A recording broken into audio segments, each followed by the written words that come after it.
उठ के यहाँ पे आओ विवेक। यहाँ पे आके बैठो।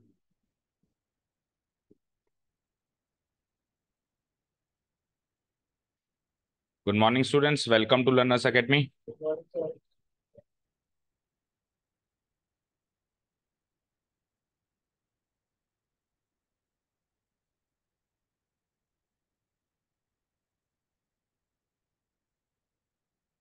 So the topic you can see on your screen is the next topic, linear inequalities. Topic heading डाल ली सबने। Chapter number 6 in the previous book, और इस साल हो सकता है आपका चैप्टर नंबर 5। फाइन, क्योंकि एक चैप्टर जो है वो क्या हो गया है, ऑमिट हो गया। कौन सा नंबर ऑमिट हुआ है? Mathematical induction, 4th number chapter. ठीक है। सो चैप्टर नंबर 1 4 तो शायद आपका ऑमिट हो गया, जिसकी वजह से इसका सीक्वेंस 5th हो गया। फाइन। तो बात करते हैं सबसे पहले मीनिंग का। सबसे पहले मैं रोल की बात करता हूं। देखो, लीनियर इनइक्वालिटीज का रोल कहाँ कहाँ है। ठीक है। तो इस साल क्लास 11th में जो आपका ये चैप्टर नंबर 6 है, हाल फिलहाल मैं इसको चैप्टर नंबर 6 से डिनोट करवा रहा हूँ। ठीक है, हालांकि आपका 5th है। वो क्लास 12th में चैप्टर नंबर 12 आएगा, शायद 12 या 13 है, sequence I can not recall completely. मैं नाम बता देता हूँ चैप्टर का। चैप्टर नंबर 12 लिख देता हूँ अभी, तो सीक्वेंस जो भी रहेगा उसका, क्योंकि कुछ ओमिट हो गया है, कुछ क्या हो गया है, तो अब सीक्वेंस थोड़ा बहुत बदल गया है, मैं नाम लिख देता हूँ। तो यहाँ पे जो ये लीनियर इनइक्वालिटी जो चैप्टर है, लीनियर इनइक्वालिटी जो चैप्टर है, ये जहाँ पे खत्म करेंगे इस साल, अगले साल एलपीपी करके एक चैप्टर आएगा क्लास 12th में, linear programming problem. Linear programming problem. तो यहाँ पे जो आज इस साल जब हम खत्म करेंगे इस चैप्टर को, वहां से पिक करेंगे। तो अगर ये तो मानते हो ना भाई, 11th not so important but 12th is important to get your admission in the good college. 12th तो चाहिए ही चाहिए ना एडमिशन लेने के लिए कॉलेज में। 12th में तो अच्छी परसेंटेज चाहिए चाहिए। तो वहां पे वो एलपीपी डील करनी पड़ेगी, और एलपीपी का बड़ा क्वेश्चन आता है 4 नंबर का। ठीक है, तो वो 4 नंबर का क्वेश्चन डील करने के लिए यहाँ पे लीनियर इनइक्वालिटी को ढंग से समझना पड़ेगा। एक तो इसका रोल ये हो गया कि चैप्टर नंबर 12 एलपीपी में इसका बहुत बड़ा हाथ है। ये नहीं समझ में आया तो एलपीपी बिल्कुल नहीं समझ में आएगी। ठीक है। दूसरी चीज, हम फंक्शंस की डोमेन एंड रेंज निकालते हैं। हम फंक्शंस की डोमेन एंड रेंज निकालते हैं, उसके अंदर भी लीनियर इनइक्वालिटी का थोड़ा बहुत रोल रहता है। और वो थोड़ा बहुत रोल, डोमेन एंड रेंज जब हमने निकाली थी तभी भी हमने देखा था कि थोड़ा बहुत रोल था, वहां पे कैजुअली निकाली थी क्योंकि ज्यादा नहीं जानते थे इनइक्वालिटी के बारे में। अभी डिटेल में देखेंगे तो आपको समझ आएगा कि हाँ यार, ये चीज आ गई ना, तो अब वो डोमेन एंड रेंज निकलना थोड़ा हमारे लिए आसान हो गया। प्लस प्रोबेबिलिटी चैप्टर जो आएगा, उस प्रोबेबिलिटी चैप्टर के अंदर कुछ टर्मिनोलॉजी लाइक एटलीस्ट, एटमोस्ट, ऐसे कुछ शब्द होंगे या और भी होंगे। वो शब्द भी हम इसी चैप्टर से सीख के आएंगे, इसी चैप्टर की देन है वो शब्द भी। तो वो शब्द भी अगर अपन यहाँ पे उनका मीनिंग, डिटेल मीनिंग समझेंगे तो प्रोबेबिलिटी में भी ये हेल्प करता है। तो ये इंपॉर्टेंट चैप्टर रहता है। जैसे क्लास 10th में लीनियर इक्वेशंस हुआ करती थी, बड़ी इंपॉर्टेंट सा एक टॉपिक था। हर बात घूम फिर के लीनियर इक्वेशन बन जाती है। कोई भी वर्ड प्रॉब्लम अपन देखें, रियल लाइफ सिचुएशन देखें, तो उसको अपन लीनियर इक्वेशन में कन्वर्ट कर देते हैं। Mathematical problems generally linear equation, जैसे लीनियर इक्वेशन समझी तो बाद में एपी में भी हमने देखा था, एपी वाले चैप्टर में भी वो लीनियर इक्वेशन ही बन जाती थी बाद में। तो लीनियर इक्वेशन बहुत इंपॉर्टेंट टॉपिक था। तो सिमिलरली यहाँ क्लास 11th में जो रोल उसका इक्वेशंस का वहां था, वो इक्वालिटी इनइक्वालिटी का यहाँ पर है। ठीक है। अब ये लीनियर इनइक्वालिटी हम पता है कहाँ से स्टार्ट करेंगे? जहां लास्ट ईयर अपन ने लीनियर इक्वेशन स्टॉप किया है। लीनियर इक्वेशन जहां पे स्टॉप किया है, वहां से अपन पिक करके क्या उठाएंगे? Linear inequality. फिर ये जहां पे स्टॉप होगी, वहां से क्लास 12th में उठाएंगे एलपीपी। तो ये एक सीक्वेंस बना हुआ है, linear equations, linear inequality, linear programming problem, तीनों लीनियर लीनियर लीनियर। 10th का लीनियर इक्वेशंस था, 11th में क्या लीनियर इनइक्वालिटीज है, 12th में क्या आएगा? Linear programming problem. सब कुछ सेट हमारे माइंड में बिल्कुल मैप बना हुआ होना चाहिए कि इससे ये होगा, इससे ये होगा, इससे ये होगा। तो कभी भी जैसे मान लो एलपीपी की प्रॉब्लम आएगी, तो आपके रिकॉल करोगे जल्दी से कि यार लीनियर इनइक्वालिटीज के कॉन्सेप्ट रिकॉल कर लेता हूं मैं। ठीक है, क्लियर है? यहां तक सारी बातें क्लियर है। अब बात करते हैं अब बात करते हैं सर मीनिंग। ये तो इसका रोल, इस चैप्टर का रोल क्या है? अच्छा, चैप्टर सरल है। चैप्टर सरल है, कॉम्प्लेक्स नंबर की तरह ही है, ज्यादा मुश्किल नहीं है। एंड इंपॉर्टेंट है, कॉम्प्लेक्स नंबर से भी ज्यादा इंपॉर्टेंट है। कॉम्प्लेक्स नंबर का एक एक बस एक रोल है कि वो वहीं तक सीमित है, बहुत कम जगह कॉम्प्लेक्स नंबर्स काम आते हैं, लेकिन लीनियर इनइक्वालिटीज जगह जगह काम आती है। ठीक है, अब मीनिंग की बात करें तो कैजुअल बात करता हूं मैं एक बार। पहले मुझे एक चीज बताओ, हमने हमारे मन में दो क्वांटिटीज सोच ली, ए और बी, एनी टू क्वांटिटीज। अब क्वांटिटीज क्या होती हैं? लाइक मान लो मैंने कोस्ट सोच ली, तो कोस्ट हो सकती है जैसे ₹50, और इधर जैसे किसी प्रोडक्ट की कॉस्ट होती है, इधर मैंने सोच ली ₹45 सोच ली। ठीक है, ये तो क्या हो गई? कॉस्ट। क्या हो गई ये? कॉस्ट। सपोज करो मैंने वेट सोच लिया, वेट, वेट समझते हो ना, वजन। तो वजन मैंने सोच लिया कैसे? जैसे मान लो मैंने सोच लिया 30 kg, और यहाँ पे मैंने सोच लिया 29 kg। ये हो गया वेट। और कोई क्वांटिटी सोचो, जैसे कॉस्ट हो सकती है, वेट हो सकती है, और कोई क्वांटिटी सोचो, बोलो।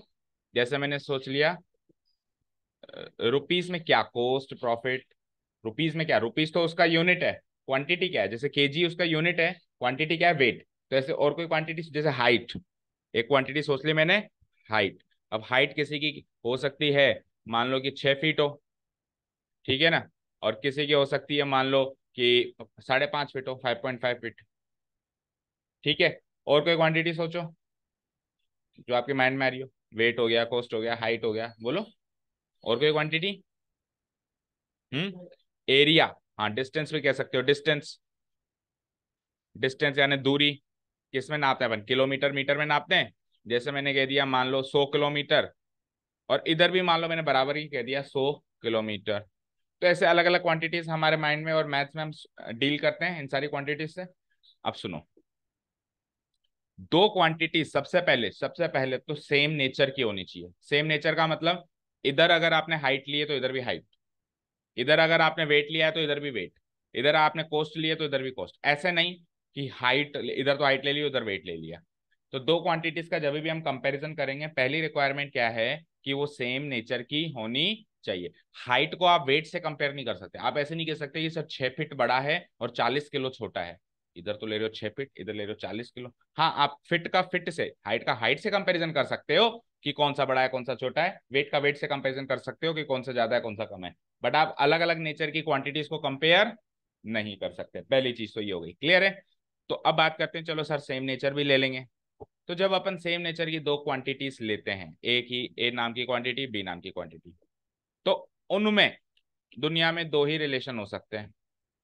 कोई भी सेम नेचर, पहली चीज सेम नेचर की क्वांटिटी, अगर डिफरेंट नेचर की क्वांटिटी है तो कोई रिलेशन ही नहीं हो सकता, कोई रिलेशन स्टैब्लिश नहीं हो सकता। बट अगर सेम नेचर की क्वांटिटी है तो दुनिया में कितने रिलेशन स्टैब्लिश हो सकते हैं उनके बीच में? दो। दो ही बातें हो सकती है उनके साथ, या तो वो बराबर होंगी या वो बराबर नहीं होंगी। या तो वो बराबर होंगी या फिर वो बराबर नहीं होंगी। बराबर होना तो हमने लीनियर इक्वेशंस में सीख लिया, बराबर नहीं होना हम लीनियर इनइक्वालिटीज में सीखेंगे। समझ आया? अब जैसे कि इन चारों को कंपेयर करूं, देखो स्क्रीन पे, तो ये इसके बराबर है क्या? बोलो, कोस्ट, ये जो दो क्वांटिटीज कोस्ट के लिए मैंने, बराबर है क्या? बराबर नहीं है, तो मैं नॉट इक्वल का साइन लगा देता हूँ। ये 30 kg और 29 kg बराबर है क्या? नो, तो मैंने नॉट इक्वल का साइन लगा दिया। 6 फीट और 5.5 फीट बराबर है क्या? मैंने नॉट इक्वल का साइन लगा दिया। 100 किलोमीटर बराबर है, तो मैंने इक्वल टू का साइन लगा दिया। तो दुनिया में दो ही तरह के रिलेशन होते हैं दो क्वांटिटीज के बीच में, या तो इक्वल टू या नॉट इक्वल टू, या तो इक्वल टू या नॉट इक्वल टू। अब नॉट इक्वल टू का और विस्तार कर लेते हैं कि सर अगर चलो बराबर है तब तो ठीक है, अब बराबर नहीं है तो क्या क्या हो सकता है उनके साथ? मैंने कहा दो क्वांटिटीज या तो बराबर है या फिर वो बराबर नहीं है। अब बराबर है उस बात को तो भूल जाओ, वो चीज हम 10th में डिस्कस करके आए, लीनियर इक्वेशंस। अब इस साल बराबर नहीं है, दो क्वांटिटीज बराबर नहीं है, तो फिर उनके बीच में क्या क्या संबंध हो सकता है? दोनों बराबर नहीं है तो सोचो क्या क्या संबंध हो सकता है, या तो छोटा या बड़ा। अगर बराबर नहीं है तो क्या क्या हो सकता है? या तो छोटा या बड़ा। अब इसमें तीन क्वांटिटीज बराबर नहीं है, तो इन तीनों में ही चेक कर लो, या तो छोटे का रिलेशन होगा या बड़े का रिलेशन होगा। चेक करो। तो अब ये सर नॉट इक्वल है, तो नॉट इक्वल को फर्दर अगर अपन एक्सप्लोर करें, तो यहाँ पे नॉट इक्वल की जगह में क्या लगा सकता हूँ? ग्रेटर देन, क्योंकि 50 जो है 45 से बड़ा है, यहाँ पे 30 जो है 29 से बड़ा है, यहाँ पे 6 फीट जो है 5.5 फीट से बड़ा है। मान लो कोई छोटा ले लो, मान लो यहाँ पे 55 होता, तो मैं यहाँ पे क्या ले सकता था? लेस देन का साइन भी ले सकता था। तो नॉट इक्वल के भी फिर दो विस्तार हैं, या तो ग्रेटर देन या लेस देन, या तो ग्रेटर देन या लेस देन। तो अब कल तक दुनिया में दो ही रिलेशन थे दो क्वांटिटीज के बीच में जो कि सिमिलर नेचर की होती हैं। दो रिलेशन क्या थे? इक्वल टू होना, नॉट इक्वल टू होना। अब नॉट इक्वल के दो विस्तार हो गए ना, तो अब टोटल कितने रिलेशन हो गए? तीन हो गए, या तो इक्वल टू या ग्रेटर देन या लेस देन। समझ आया? भाई कल तक दुनिया में दो क्वांटिटीज के जब मैं कंपैरिजन कर रहा हूं तो कल तक तो दो ही विस्तार थे, या तो इक्वल टू होना या फिर नॉट इक्वल टू होना। अब नॉट इक्वल टू होने के भी दो विस्तार हो गए क्या, या तो ग्रेटर देन होना या फिर लेस देन होना। तो इन शॉर्ट में कह सकता हूं अब तीन विस्तार हो गए, कंपैरिजन करने के तीन रिजल्ट्स आ सकते हैं। क्या रिजल्ट्स आएंगे, या तो दो क्वांटिटीज इक्वल निकलेंगी, या एक दूसरे से बड़ी निकलेगी, या एक दूसरे से छोटी निकलेगी। बताओ, यहां तक क्लियर है? यहां तक क्लियर है? तो अब ये चीज तो हम क्लास 10th में पढ़ के आए, ये दोनों चीजें हम क्लास 11th में पढ़ेंगे। ग्रेटर देन का साइन होता है इस टाइप का, इधर लिख देता हूं उसका साइन, और लेस देन का साइन होता है इस टाइप। ये भी नॉट इक्वल टू का ही विस्तार है, ये भी नॉट इक्वल टू का ही विस्तार। जब वो ग्रेटर देन है तो ऑब्वियसली वो नॉट इक्वल टू है, और वो लेस देन है तो भी वो नॉट इक्वल टू है, और वहां पे क्या है, एग्जैक्टली इक्वल टू है। यहां तक क्लियर है क्या सारी बातें? ठीक है। अब इसके आगे की कहानी हम बाद में देखेंगे, पहले हम थोड़ा बहुत लिख लेते हैं। या फिर घर पे लिखोगे, क्या करोगे बताओ? नोट्स घर पे बनाओगे या यहाँ बनाओगे? घर पे बनाओगे। चलो तो देखो नोट्स, पढ़ो, एक एक लाइन पढ़ो ध्यान से। In class 10th and the previous classes, 10वीं क्लास में और उससे पिछली कक्षाओं में, थोड़ा कम करो, 10वीं और उससे पिछली कक्षाओं में we learned about equations, equations के बारे में सीखा, जिसका मतलब होता है to equate two quantities of similar nature, जिसका मतलब होता है दो सिमिलर नेचर की क्वांटिटीज को इक्वेट करना या बराबर करना। अब क्लास 11th में हम क्या करेंगे, we will talk about what happens when the two quantities of similar nature are not equal. हम बात करेंगे जब दो क्वांटिटीज जो सिमिलर नेचर की है वो इक्वल नहीं है तो क्या होता है, इसकी बात अपन 11th क्लास में करने वाले हैं। That means we will talk about inequalities of the two quantities of the similar nature. एक ही नेचर की दो क्वांटिटीज की इन इक्वालिटी की बात इस साल हम करने वाले हैं। जब इक्वल नहीं है तो यानी कि इनइक्वल है, इक्वल का उल्टा इनइक्वल। ठीक है, क्लियर? अच्छा, इनको इन इक्वालिटी भी बोला जाता है, इनको इन इक्वेशन भी कई बार अपन कह देते हैं, तो वो उसमें भी कोई ज्यादा प्रॉब्लम नहीं है। ये क्या हो गया इसमें, इंक फेल गई है उसकी। एक मिनट।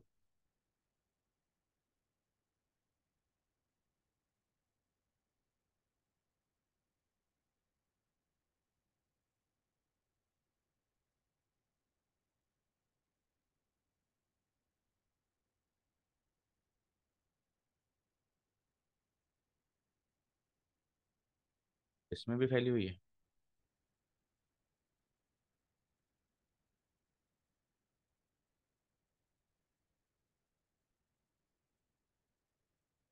इसमें नहीं। चलो, तो मैं बोल के रीड आउट करके बता देता हूँ, है ना? देखो।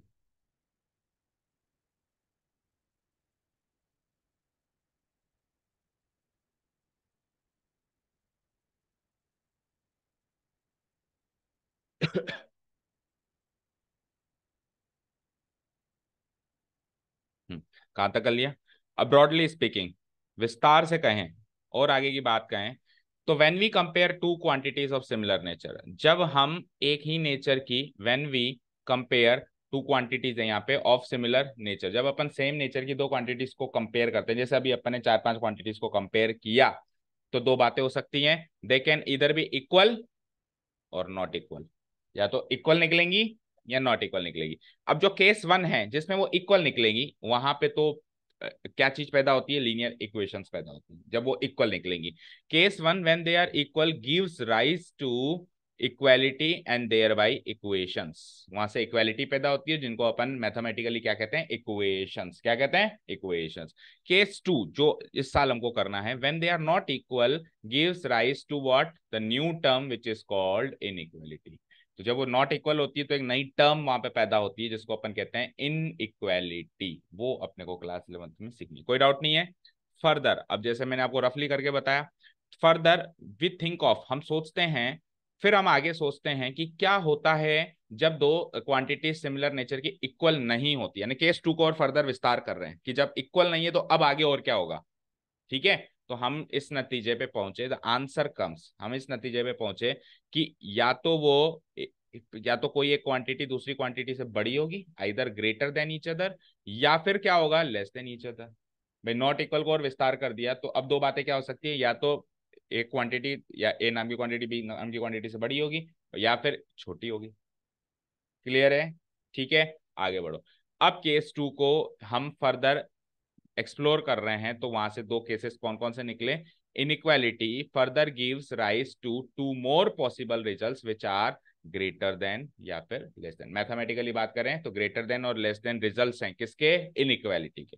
उनको साइन कैसे है, इनका इनका साइन है डिनोटेड बाय, ग्रेटर देन का साइन है लेफ्ट साइड में मुंह खुला हुआ और राइट साइड में मुंह बंद, और लेस देन का साइन होता है लेफ्ट साइड में मुंह बंद और राइट साइड में मुंह खुला।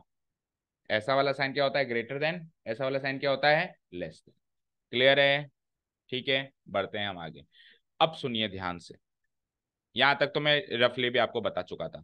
क्या बता चुका था कि अब कुल मिला के तीन चीजें हो गई। Now there are three possible results, एक तो इक्वल टू, एक ग्रेटर देन और एक less than of two quantities of similar nature which are, या तो दो क्वांटिटीज इक्वल टू होगी जिसका साइन ये होता ही है, या फिर ग्रेटर देन होगी जिसका साइन ये हमने डिस्कस किया, या तो फिर लेस देन होगी जिसका साइन हमने ये लिखा। ठीक है, यहाँ तक क्लियर है? अब ये चीज क्या लिखी हुई है अभी आप इग्नोर करो, अभी मैं बता दूंगा। ठीक है, यहाँ तक क्लियर है? अब मैंने कहा दो क्वांटिटीज, फिर से सुनो। अब आपके सामने तीन ऑप्शन है, दो क्वांटिटीज या तो बराबर होंगी, या ये इससे बड़ी होगी, या ये इससे बड़ी होगी। इसके अलावा कुछ नहीं हो सकता ना। अब मैं एक चौथी चीज निकाल के बता रहा हूं, ध्यान से सुनना।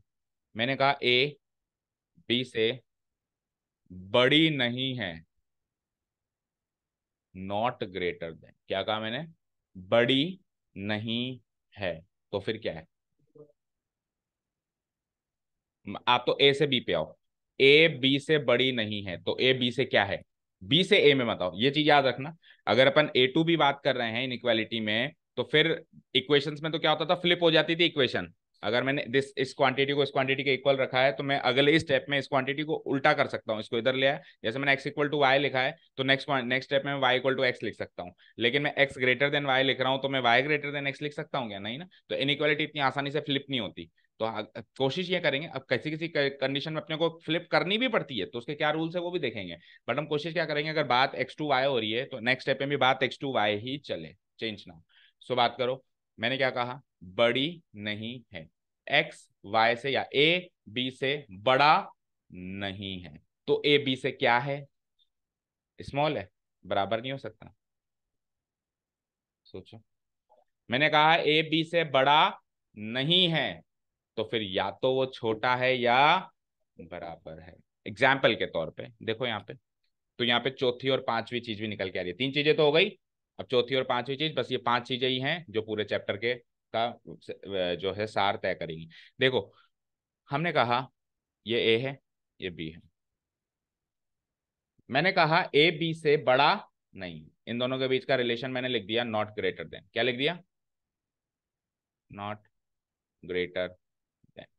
तो यहां से दो बातें निकल के आई, अगर ग्रेटर देन नहीं है तो या तो लेस देन होगा, भाई ए बी से छोटा होगा, या ए बी के बराबर भी हो सकता है।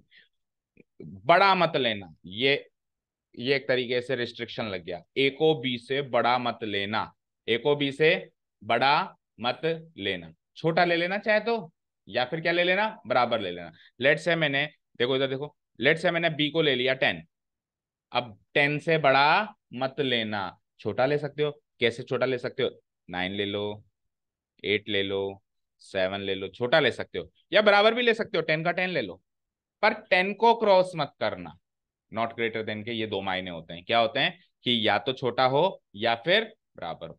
तो अब सर नॉट ग्रेटर देन के दो मायने होते हैं तो इसका साइन क्या होगा, नॉट ग्रेटर देन का साइन क्या होगा, तो नॉट ग्रेटर देन का साइन पता है क्या होगा, नॉट ग्रेटर देन में दो चीजें है ना, क्या, लेस देन बी या इक्वल टू बी, तो इसका साइन होता है लेस देन और इक्वल टू, ये है नॉट ग्रेटर देन का साइन। तो अब चौथी और पांचवी चीज जो है कॉम्बिनेशन से बनने वाली है, किससे बनने वाली है, कॉम्बिनेशन से। इधर देखो स्क्रीन पे, अब तक हम इस नतीजे पे पहुंचे हैं कि जब अपन दो क्वांटिटीज को कंपैरिजन करते हैं तो तीन चीजें हो सकती हैं, या तो इक्वल टू, या ग्रेटर देन, या लेस देन, यहां तक तो पहुंच चुके हो। अब देखो स्क्रीन पे, इन दोनों का कॉम्बिनेशन एक चौथी चीज निकालता है जिसको अपन कहते हैं ग्रेटर देन और इक्वल टू। ग्रेटर देन और इक्वल, ग्रेटर देन और इक्वल टू का कॉम्बिनेशन एक चौथा साइन निकालता है जिसको अपन रीड कैसे करते हैं, ग्रेटर देन और इक्वल टू। बोलो कैसे रीड करते हैं इसको, ग्रेटर देन और इक्वल टू, इसका मतलब है या तो बड़ा है या बराबर है, पर छोटा नहीं है, पर छोटा नहीं है। इसको मैं क्या लिख सकता हूं, देखो स्क्रीन पे फिर से क्या लिख सकता हूं, या तो मैं इसको लिखूं ग्रेटर देन और इक्वल टू, या तो ऐसे रीड करेंगे हम इसको, और दूसरा तरीका है इसको रीड करने का, not less then, not less then, छोटा नहीं होना चाहिए, या तो बड़ा होना चाहिए या बराबर होना चाहिए। मैं ग्रेटर देन और इक्वल टू कहूं तो भी यही साइन लगेगा, मैं नॉट लेस देन कहूं तो भी यही साइन लगेगा। सर आपने इन दोनों का कॉम्बिनेशन बिठाया, इसका और इसका भी तो हो सकता है, यस हो सकता है। तो पांचवा और आखिरी साइन है जब अपन कॉम्बिनेशन किसका करें, इसका, इक्वल टू का और साथ में इस वाले साइन का। तो बताओ क्या कॉम्बिनेशन निकलेगा इनका, लेस देन और इक्वल टू, क्या निकलेगा बताओ, लेस देन और इक्वल टू। उसको कैसे रीड करेंगे, या तो उसको रीड करेंगे लेस देन और इक्वल टू, या तो ऐसे रीड करेंगे, या फिर सोचो not greater then, very good, not greater then. भाई या तो छोटा है या बराबर है, तो इसका मतलब बड़ा तो नहीं है ना, नॉट ग्रेटर देन। अगर मैं नॉट ग्रेटर देन कहूं तो भी ये वाला साइन लगेगा, और मैं लेस देन और इक्वल टू कहूं तो भी ये वाला साइन लगेगा। आप तो कन्वर्ट कर लिया करो, जैसे मैंने कहा नॉट ग्रेटर देन, तो बड़ा नहीं है तो क्या क्या हो सकता है, दुनिया में तीन ही बातें, बराबरी का, बड़ा होने का, छोटा होने का, चौथी तो बात है ही नहीं। तो मैंने कहा बड़ा नहीं है, तो बची हुई दो बातें क्या बची, या तो छोटा या बराबर। तो छोटा या बराबर को कैसे लिखोगे, लेस देन और इक्वल टू, उससे उसका साइन लगा देना, लेस देन का भी लगा देना, इक्वल टू का भी लगा देना। समझ गए क्या।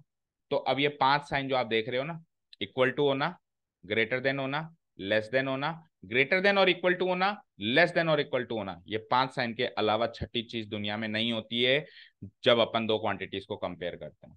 होगा जो इन पांच में ही होगा, और इन पांच साइन के इर्द गिर्द ही पूरा चैप्टर चलेगा। ये पांच साइन की मीनिंग को ढंग से समझ गए तो चैप्टर सॉल्व होगा। ठीक है, तो फर्दर नोट्स में देखते हैं आगे क्या कहता है ये। Now there are three possible, ये तो कल लिया अपन है ना, तीन पॉसिबल रिजल्ट। ठीक है, तो एक चीज और सुनो पहले, फिर पूरा नोट्स का देख लेंगे, और कल से अपन एक्सरसाइज स्टार्ट कर देंगे। देखो, अब पांच चीजें हो गई कंपैरिजन करने में। पहले शुरुआत में कितनी थी, दो, शुरुआत में कितनी थी, दो, equal to not equal to, फिर नॉट इक्वल टू का विस्तार किया तो तीन हो गई, ग्रेटर देन और लेस देन निकल के आ गई तो तीन हो गई, क्या, इक्वल टू, ग्रेटर देन और लेस देन। अब फिर ग्रेटर देन और इक्वल टू का कॉम्बिनेशन बनाया तो चौथी निकल गई, ग्रेटर देन और इक्वल टू, और लेस देन और इक्वल टू का कॉम्बिनेशन बनाया तो लेस देन इक्वल टू। कुल मिला के पांच चीजें हो गई। बोलो पांच चीजें कौन कौन सी हुई, या तो दो क्वांटिटीज इक्वल होती है, या फिर दो क्वांटिटीज में से एक बड़ी एक छोटी होती है, या फिर ए बी से छोटी होती है, या फिर ग्रेटर देन और इक्वल टू होती है, या फिर लेस देन और इक्वल टू। इनके अलावा तो कुछ नहीं है ना।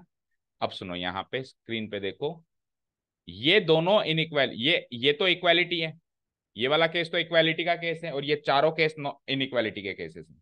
ये केस तो किसका है, इक्वालिटी का केस है, इक्वेशन का केस है। ये तो इस चैप्टर में बहुत ही रेयरली यूज होगा। ये चार साइन जो हैं ये ज्यादा यूज होंगे क्योंकि चैप्टर का नाम इनइक्वालिटी है।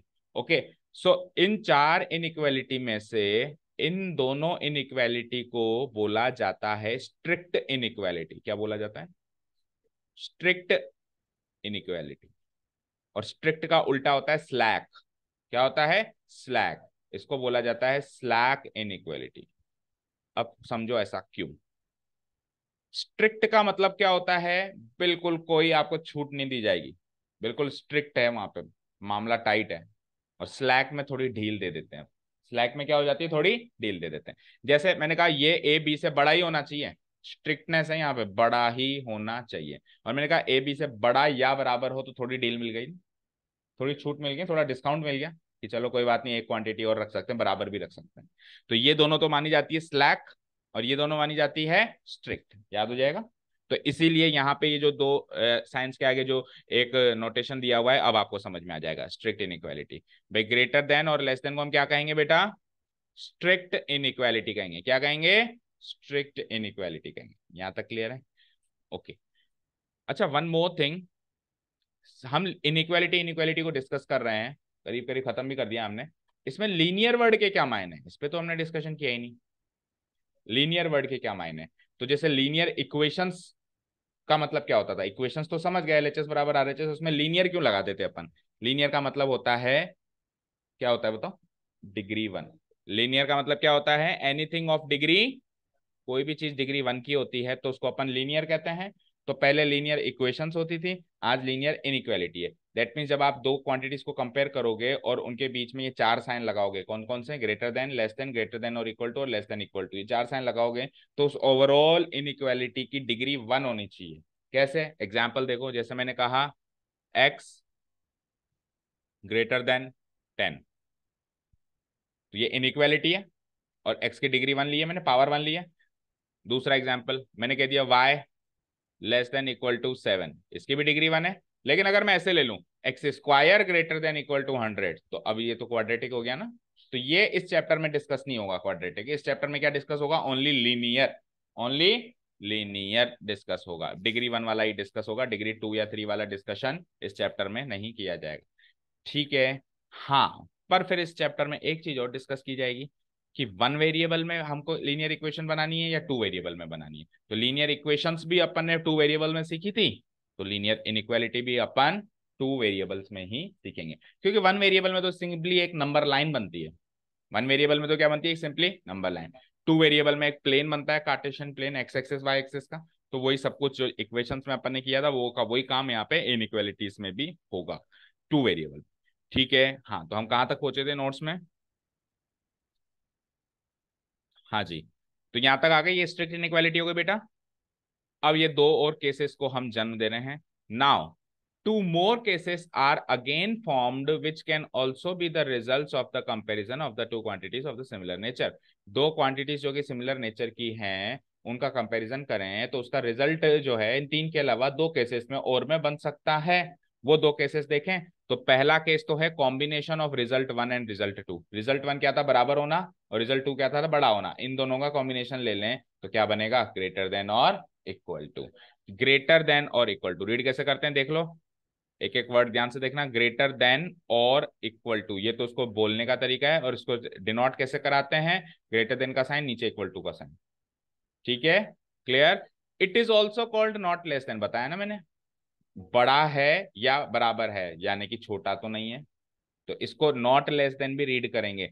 कल को अगर मैं नॉट लेस देन कहूं तो आप कंफ्यूज मत हो जाना, आपको ये वाला साइन लगाना है, और सिंपली ग्रेटर देन और इक्वल टू कहूं तो भी आपको यही वाला साइन लगाना है। इस साइन के दो मतलब है, समझ गए क्या, ठीक है। अब फिफ्थ वाला रिजल्ट कब कैसे आया, रिजल्ट 1 और 3 का कॉम्बिनेशन, 1 क्या था, बराबरी होना, और 3 क्या था, छोटा होना, तो इन दोनों का कॉम्बिनेशन किया तो क्या बना, लेस देन और इक्वल टू। कैसे रीड करते हैं, लेस देन और इक्वल टू, डिनोट कैसे कराते हैं, ऐसे। और दूसरा नाम क्या है इसका, नॉट ग्रेटर देन, इसको भी कैसे डिनोट कराऊंगा, ऐसे। यानी ये वाला साइन आ जाए तो उसके भी दो मीनिंग कह सकते हैं, या दो बातें उसे इसको बोल सकते हैं, या तो उसको बोल सकते हैं नॉट ग्रेटर देन, या इसको बोल सकते हैं लेस देन और इक्वल टू। हालांकि ये दोनों नाम ज्यादा प्रचलित रहेंगे, ज्यादा यूज में आएंगे। इसका नाम ग्रेटर देन और इक्वल टू, और इसका नाम क्या, बोलो, लेस देन और इक्वल टू। ये दोनों, अभी जैसे मैंने ये वाला साइन बना दिया, ये वाला साइन बना दिया, तो ऑब्वियसली पहले इंप्रेशन में तो अपन इसको लेस देन और इक्वल टू ही रीड करेंगे। क्या रीड करेंगे, लेस देन और इक्वल टू, और अगर ऐसा साइन बना दिया तो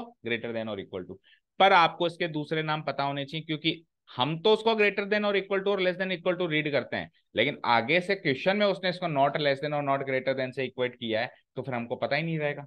इसलिए हमको दूसरे नाम, हम चाहे आगे होके यूज ना करें, पर हमको पता होना चाहिए, ताकि क्वेश्चन देने वाला जब यूज करे तब हमको पता चल जाए कि ये क्या कहना चाहता है। ऐसे नहीं कि सर ये तो कोई छठी सातवीं चीज यूज कर रहा है, not less then not greater then, ये तो हमने सुना सुना ही नहीं था। कोई ऐसे बना दे देखो, नॉट लेस देन को कोई ऐसे बना दे देखो, नॉट लेस देन को ऐसे मत बना देना, लेस देन को काट दो, नॉट लेस देन, देखो स्क्रीन पे, नॉट ग्रेटर देन को कोई ऐसे बना दे, ऐसे करके काट दे, ऐसा कोई साइन नहीं होता, ठीक है ना। नॉट लेस देन का साइन यही रहेगा और नॉट ग्रेटर देन का साइन यही रहेगा, कोई छठी सातवीं चीज नहीं है, कुल मिला के पांच ही चीजें। क्लियर है क्या यहाँ तक। और ये जो नए रिजल्ट्स पैदा हुए इसको अपन क्या कहते हैं, स्लैक इनइक्वालिटी, क्या कहते हैं, स्लैक, उनको क्या कहते थे, स्ट्रिक्ट, बता चुके हैं ये। क्लियर है क्या सारी बातें। तो इस पे बेसिस पे हम एक टेबल बना सकते हैं।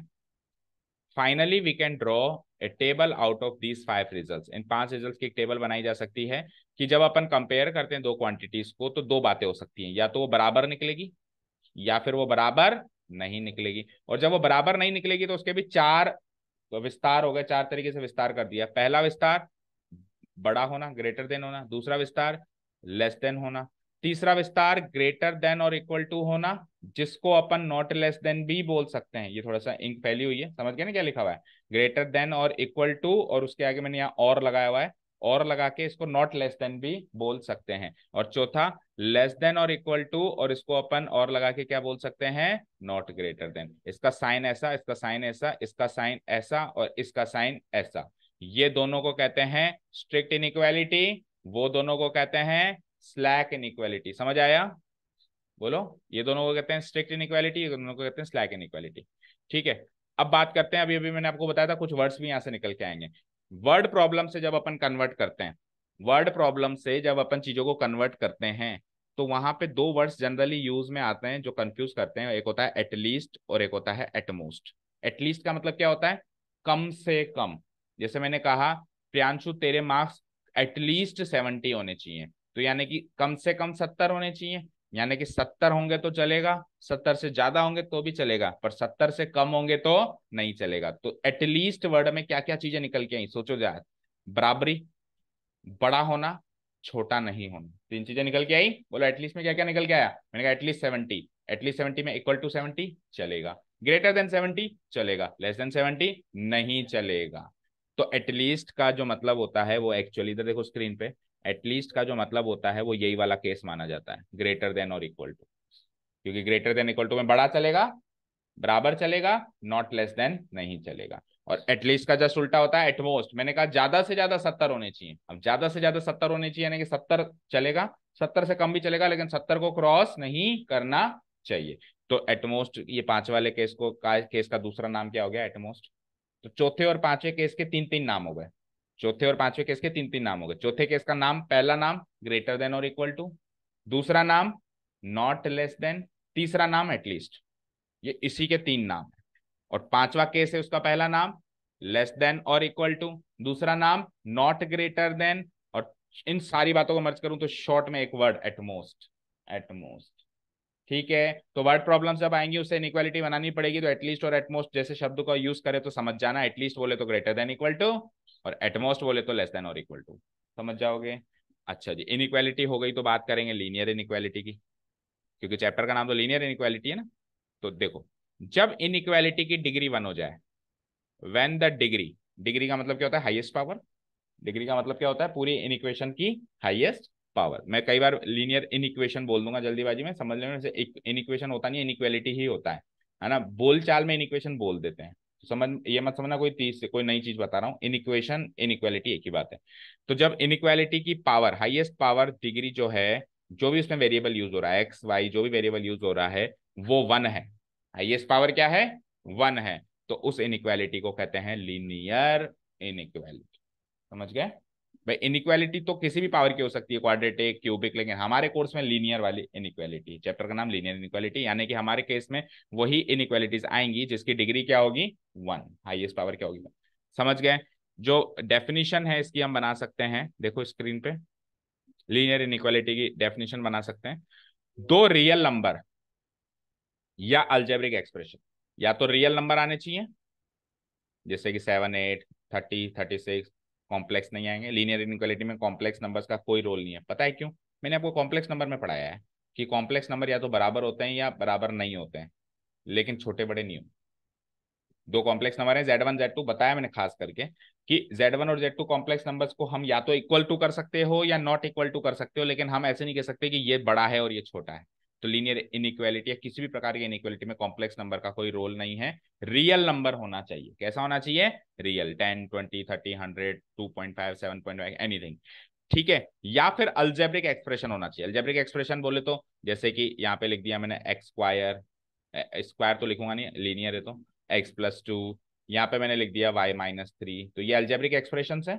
तो दो रियल नंबर या फिर अल्जेब्रिक एक्सप्रेशंस को अगर इन सिंबल से डिनोट किया जाए, greater than, less than, greater than और इक्वल टू, लेस देन और इक्वल टू, तो उसको इनइक्वालिटी कहते हैं। क्या कहते हैं, पूरी इनइक्वालिटी होगी। देखो स्क्रीन पे देखो, जैसे मैंने यहां से लेके यहां तक ये ग्रेटर देन का साइन लगा दिया, तो लीनियर इनइक्वालिटी कौन सी है इसमें, यहां से लेके यहां तक ये पूरी linear inequality, x+2 greater than y-3, यहां से शुरू होगी इनइक्वालिटी के साइन के बाद भी वहां पे जाके खत्म होगी। कोई ऐसे मत कह देना कि ये लीनियर इनइक्वालिटी है या ये लीनियर इनइक्वालिटी, नहीं, ये तो सिंपली एक पॉलिनोमियल्स है, एल्जेब्रिक एक्सप्रेशंस है। इनको कंपेयर करके जहां से शुरू किया जहां खत्म किया, कंपैरिजन जहां पे खत्म हुआ, वो पूरा एक्सप्रेशन जो है, वो पूरा एक्सप्रेशन लीनियर इनइक्वालिटी है। ठीक है क्या? क्लियर है सारी बातें? जैसे लीनियर इक्वेशन करते थे तो बराबर का चिन्ह लगा के पूरी बात जब तक खत्म नहीं करते थे वो इक्वेशन खत्म नहीं होती थी। तो अभी भी ग्रेटर देन लेस देन का साइन बोल के आगे का पॉलिनोमियल बोल के खत्म करके वो पूरा जो एक्सप्रेशन होगा दैट पूरा expression will be called as linear inequality. ठीक है। एंड व्हेन सच इनइक्वालिटी, जब इस प्रकार की इनइक्वालिटी की डिग्री 1 हो, पावर 1 हो, वेरिएबल टर्म क्यों नहीं चाहिए? ऑब्वियसली डिग्री हम किसकी चेक करते हैं? एक्स या वाई की चेक करते हैं, कांस्टेंट टर्म की चेक नहीं करते। तो उसकी अगर डिग्री 1 हो तो उसको बोला जाता है linear inequality. Chapter introduction over, tell me. ठीक है। अब क्या करना है? अब हमारे इस चैप्टर में लास्ट ईयर तक तो 2 एक्सरसाइज थी, मेरे हिसाब से इस बार भी 2 एक्सरसाइजेस होनी चाहिए, क्योंकि उससे तो बच नहीं सकते आप, उसमें तो क्या ही वॉमिट करेगा वो। हाँ, तो अगला टॉपिक है types of linear inequalities. Linear inequality कितने टाइप की होती है? तो 2 टाइप की होती है। एक वन वेरिएबल वाली, मतलब हो तो कितने भी टाइप की सकती है, हमारे कोर्स में 2 टाइप की। एक तो वन वेरिएबल वाली, एक 2 वेरिएबल वाली। One variable exercise 6.1, 2 variable exercise 6.2। One variable का ढंग से सीख जाएंगे तो 2 वेरिएबल का भी समझ में आ जाएगा।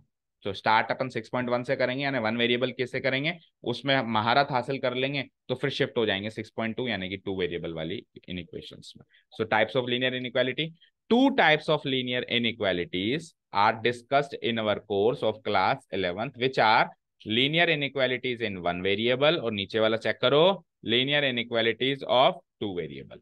ठीक है। जब when only one type of variable is present in the linear inequality, जब लीनियर इनइक्वालिटी में केवल और केवल एक ही प्रकार का, मैंने ऐसे नहीं कहा एक ही वेरिएबल हो, गलत, एक ही प्रकार का वेरिएबल हो। भाई एक्स इधर भी है, एक्स इधर भी है, तो ये तो एक ही वेरिएबल है ना। मतलब आप ऐसे नहीं कहोगे सर 2 वेरिएबल हो गए ना, ये तो लीनियर इनइक्वालिटी इन 2 वेरिएबल हो गई ना। प्रकार बोला है मैंने, प्रकार, एक ही टाइप का। तो इधर एक्स है और आरएचएस में भी मान लो एक्स है, तो वो एक ही वेरिएबल की लीनियर इनइक्वालिटी मानी जाएगी। हाँ, इधर एक्स है और इधर वाई है, अब वो 2 वेरिएबल वाली इनइक्वालिटी मानी जाएगी। समझ गए क्या? So when only one type of variable is present in the linear. Example के तौर पे देखो, जैसे मैंने लिखा x greater than equal to 10, देखो ये एग्जांपल आ रहा है। इस प्रकार के चीजें मिलेंगी अपने को एक्सरसाइज में। क्या लिखा हुआ है? x ग्रेटर देन और इक्वल टू 10। ये x एक अलजेब्रिक एक्सप्रेशन है और 10 रियल नंबर है। तो मैंने क्या कहा था, कंपैरिजन किसका होगा? किसी अलजेब्रिक एक्सप्रेशन का किसी रियल से, मतलब रियल और अलजेब्रिक एक्सप्रेशंस का कॉम्बिनेशन में कंपैरिजन किया जाएगा और 4 साइनों से कंपैरिजन किया जाएगा, greater than, less than, greater than equal to, less than equal to. तो वो एक्सप्रेशन क्या क्या कहलाई जाती है? लीनियर इनइक्वालिटी कहलाई जाती है। उसकी डिग्री 1 है इसलिए लीनियर कहलाई जाती है, और उसमें वेरिएबल 1 है तो एक ही टाइप का वेरिएबल है, तो उसको क्या कहेंगे हम? Linear inequality in one variable. क्या कहेंगे इसको?